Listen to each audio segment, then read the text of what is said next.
We all know that the British ruled India for almost 200 years. But do you know how did this all start? Well, that is a very interesting story. The British first arrived in India as traders during the rule of Jahangir. The English East India Company, as they were called, traded in various items.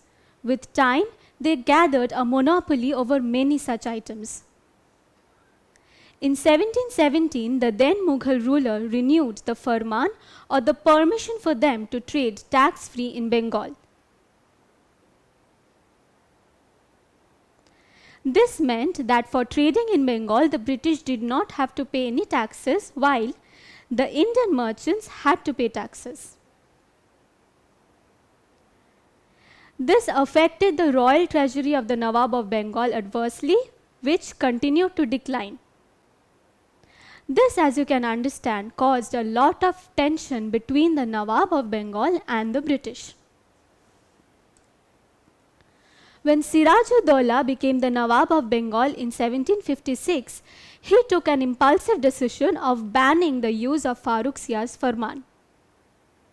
This naturally enraged the British a lot, and they decided to join hands with Mir Jafar, a commander in Siraj's army, and some of his supporters who wanted to remove Siraj from the throne of Bengal due to many different reasons.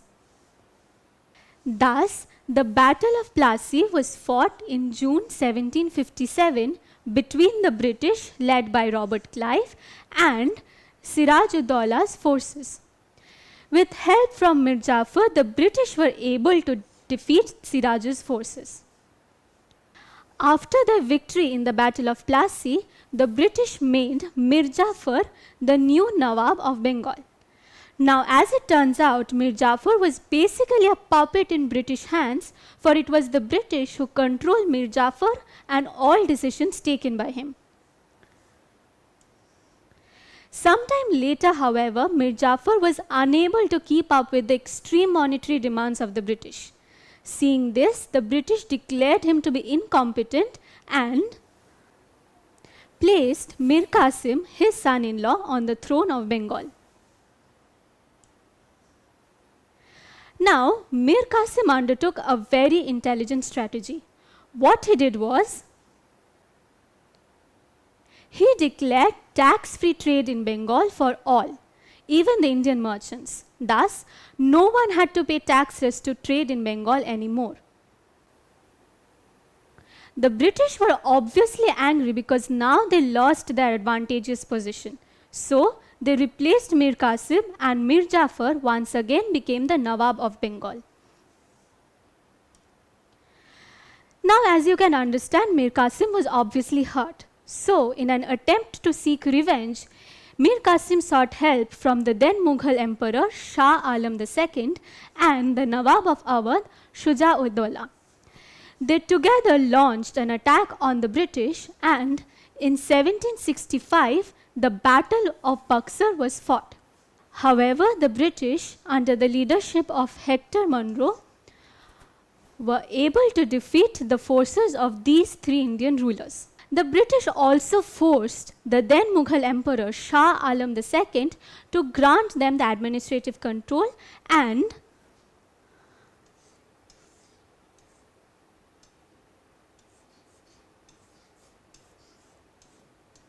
the Diwani, or the revenue collection right of Bengal, to them. Thus, the British now had both administrative control and the direct right to control the economy of Bengal. However, the British misused this right. What they did was, they looted money, extracted huge amounts of land revenue, collected enormous amounts of money in the form of bribes and gifts, and all of these was sent back to Britain. This went on for some time, and Bengal was left with almost nothing.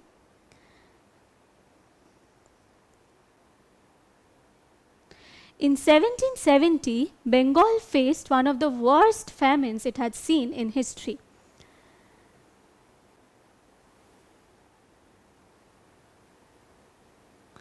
This worried the government officials in Britain a lot of creating a bad name of them in the world, and they urged the company officials in India to revise the economic policies of India and come up with a proper land revenue system in India. Let us look at how the revenue system worked before in order to understand the changes brought about by the British. Now, if you remember your Mughal history, you would know that under the Mughals, India had a very sound land assessment and revenue collection system in place. Each land was divided according to its cultivability, and the tax on it was calculated by taking an average of the land's produce for the last 10 years. So generally, highly cultivable lands had to pay 1/3 of the produce as their taxes, medium cultivable land had to pay 1/15 of the produce, and low cultivable lands had to pay 1/26 of the produce as tax. Taxes could be paid both in cash and in kind. To supervise the execution of revenue collection, the Mughal emperors appointed salaried officers called zamindars in each of these small territories.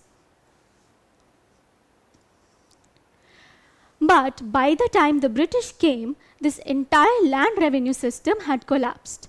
Corruption had seeped into the system. For now, zamindars were extracting a lot of money as revenue, but they kept all that to themselves.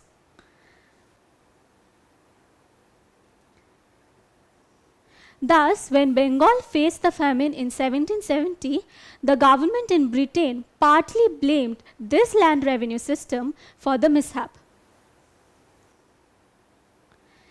They now urged the company's officials to devise a perfect land revenue system so as to not ruin the British name in the world. Thus, in 1793, Lord Cornwallis came up with the permanent settlement system in Bengal. This was later extended to Bihar, Orissa, and parts of northern Madras. Now, under the permanent settlement system, zamindars were made hereditary owners of the land. This means that after the appointed zamindar dies, his son could take up the position of the zamindar of that particular land. This, as you can understand, is different from before, when zamindars were just salaried officers. Now, why do you think that the British suddenly made the zamindars the owners of the land? This was because till 1793, the zamindars were the most loyal people to the British. They helped the British in many different ways, obviously for their own benefit as well. Now, the British thought it would be advantageous for them to have a loyal class of people working for them, and thus they gave the zamindars this advantage. Also, previously, as we have seen, taxes of each land was fixed according to its cultivability. Under the permanent settlement system, the land revenue was permanently fixed. This means that whether a land was highly cultivable or not cultivable at all, they had to pay the same amount of tax.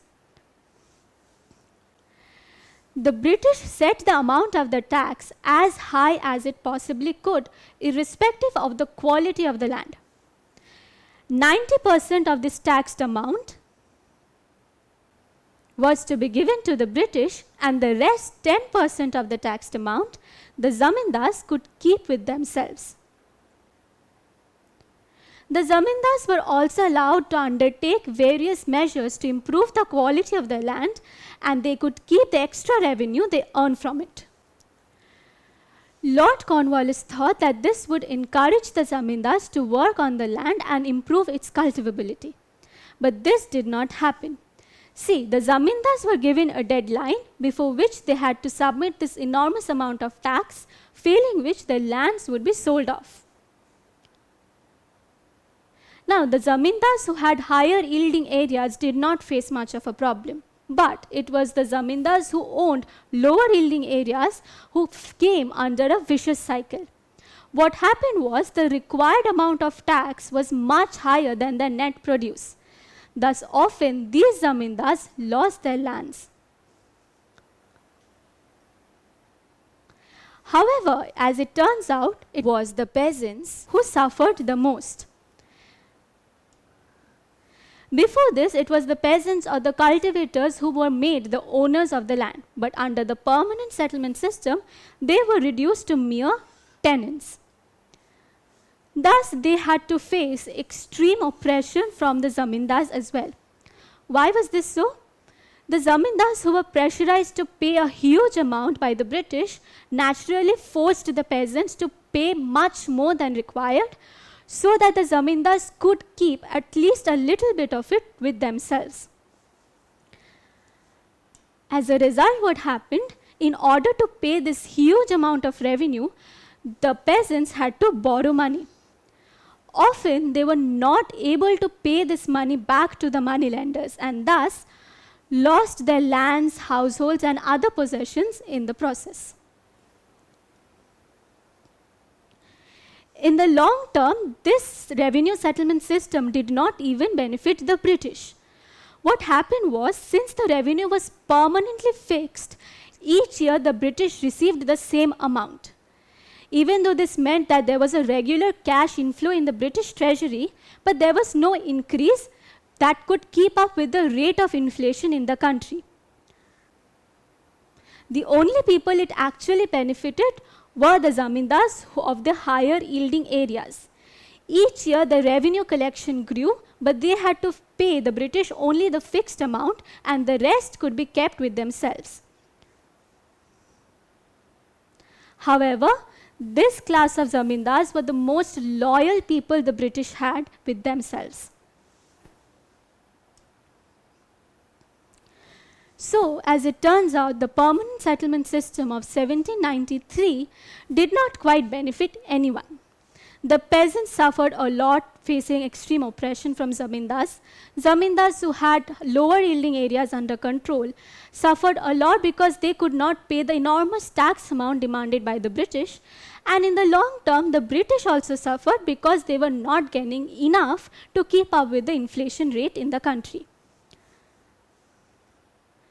Thus, seeing the number of problems the permanent settlement system had, Alexander Reid and Thomas Munro introduced the Rayatwari system in areas of Mysore and Carnatic, parts of Madras, Bombay, Assam, and Coorg.